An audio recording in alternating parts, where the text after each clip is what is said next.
Nous sommes à Pierrevert, charmant petit village des Alpes de Haute-Provence, et c'est ici que Gilles Martinez, artisan sculpteur, comme il aime à se définir, exerce son art. La rencontre avec ce personnage haut en relief devient un enchantement quand celui-ci se livre sur son parcours atypique et son métier rare devenu une passion. Je suis passionné de sculpture, passionné de l'être humain. La sculpture, je pense que c'est un état d'être. La sculpture, c'est avant tout une façon de voir les choses. D'ailleurs, quand on sculpte, souvent on reproduit nos états d'âme.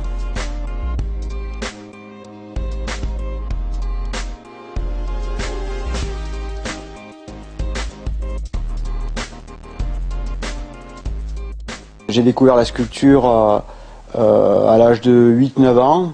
À l'époque, j'étais allé voir un marbrier au cimetière à Manosque. Il m'a donné un morceau de granit. Et quand je suis revenu à la maison, j'ai décidé donc de sculpter une petite œuvre. Et donc j'ai découvert la sculpture avec 4 mauvais outils parce que mon père n'était pas du tout bricoleur. Et de plus, j'ai découvert la matière qui était extrêmement dure puisque le granit, c'est quand même une pierre extrêmement dure et compliquée à travailler. Donc j'ai sculpté ce poisson, puisque c'était un poisson, pendant des jours et des jours. Après avoir réalisé une face, il fallait faire l'autre face à l'identique, donc c'était pas facile.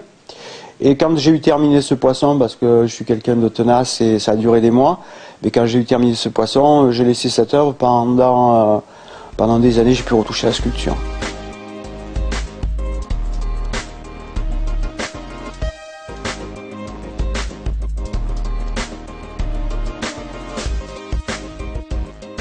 Quand je suis allé au Louvre et que j'ai vu les œuvres qu'il y avait au Louvre, j'ai eu l'impression de savoir faire ces sculptures. Donc ça semblait pompeux, mais c'était une impression. Donc j'ai dit je vais me mettre à sculpter. J'ai découvert la sculpture sans a priori, sans limite. Et là ça a été le clash, ça a été merveilleux. J'ai sculpté au départ de la pierre tendre, du calcaire tendre. Et un beau jour, je me suis dit, tiens, si tu veux vraiment être un sculpteur, il faudra sculpter du marbre. Donc je suis allé en Italie.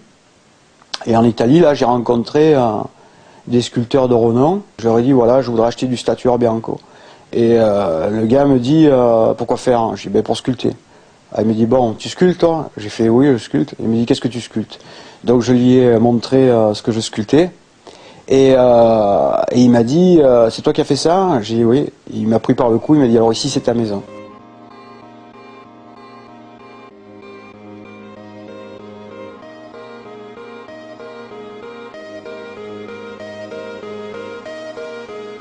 Quand j'ai commencé à sculpter le marbre, je sculptais le marbre donc avec violence, parce que la matière était très dure. Et je me suis aperçu au fur et à mesure que je sculptais le marbre que ça faisait des micro-fissures qui allaient à l'infini. Et après, quand on veut réaliser par exemple un visage, on a un bout du nez, on a une oreille qui casse, parce que le marbre a été maltraité et malmené au départ. Et donc là, ça m'a appris à me modérer par rapport à mes gestes, me modérer par rapport à ma technique. Et donc c'est là que j'ai découvert encore une autre facette de la sculpture et notamment du marbre. Je croyais au départ le dompter et je me suis aperçu qu'on ne dompte rien et que c'est pratiquement d'un échange commun et au fur et à mesure qu'on travaille le marbre avec délicatesse, à ce moment-là le marbre se révèle à nous.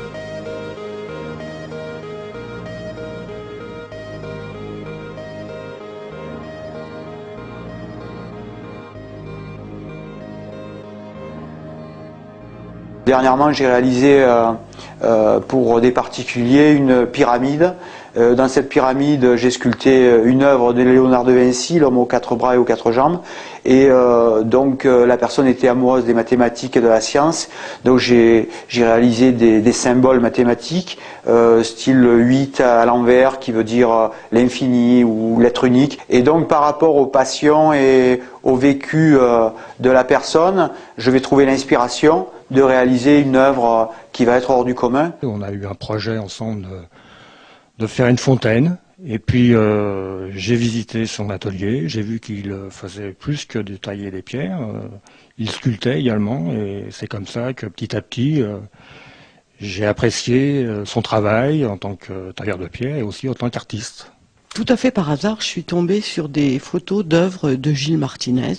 Je trouvais que c'était des œuvres angéliques. Je me suis arrêté sur cette jeune fille intrigante qui m'a beaucoup marqué, et donc je lui ai demandé s'il était vendeur.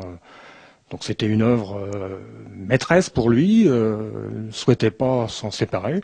J'ai pas insisté, hein, et puis bon, on alliait au fur et à mesure des semaines et des mois, des liens d'amitié se sont créés, et puis il est venu un jour me dire, si je me sépare de cette œuvre, c'est à vous que je la vendrai, voilà.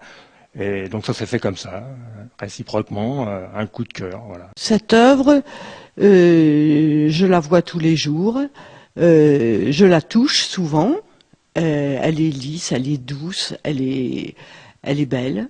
Je la regarde souvent, le soir, quand je rentre, elle me repose, elle a un regard intrigant, elle a une petite pointe de nostalgie, c'est ma Joconde un peu.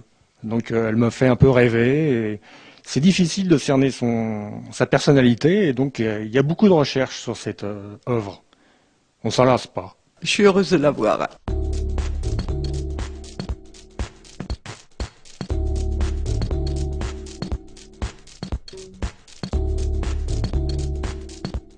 Je sculpte aussi pour des communes, pour les monuments de France. Nous avons souhaité équiper cette ville de fontaines. Cette fontaine, c'est la première pièce à l'édifice. Et ce qui nous intéressait, c'était bien entendu d'avoir une œuvre avec des bustes, des visages, les yeux ouverts. Parce que d'abord, c'est beaucoup plus intéressant, et la plupart des sculpteurs ne sculptent pas les pupilles, les yeux sont fermés.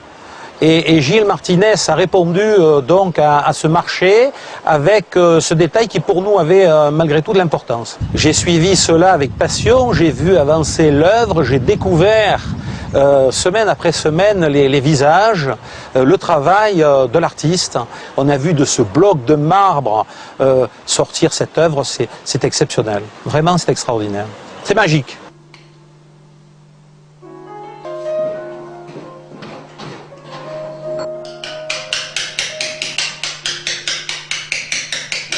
Je me suis façonné par rapport à ce que Houdon faisait à l'époque. J'ai puisé dans les livres pour repartir en arrière et voir ce que lui avait réalisé. La technique de Houdon, c'est d'évider la pupille.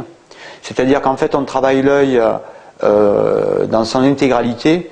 Pour donner une idée, on peut arriver à passer 2 jours sur un œil. J'ai utilisé d'autres techniques au niveau corporel pour essayer de travailler les corps différemment. Parce que bon, on a la chance d'avoir un éventail énorme au niveau des techniques, puisque aujourd'hui ce qu'on réalise, tout a déjà été réalisé par des grands maîtres. Aujourd'hui, la seule chose qu'on peut faire, c'est essayer de se rapprocher des géants de l'époque. Je ne peux pas dire réellement qu'il y ait eu une progression fulgurante dans ma technique. La technique, elle était là, et elle était latente, elle était comme sous un couvercle, et ça s'est réalisé petit à petit au fur et à mesure que je sculptais.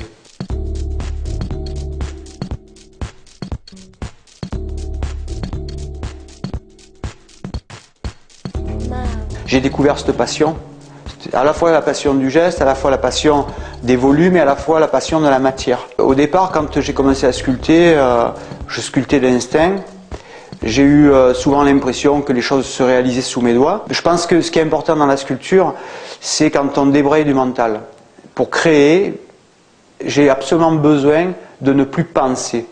C'est-à-dire que je laisse aller mes mains. J'ai l'impression d'être comment je pourrais dire, le fil conducteur entre quelque chose et la matière. Et donc, c'est des moments exceptionnels pour moi.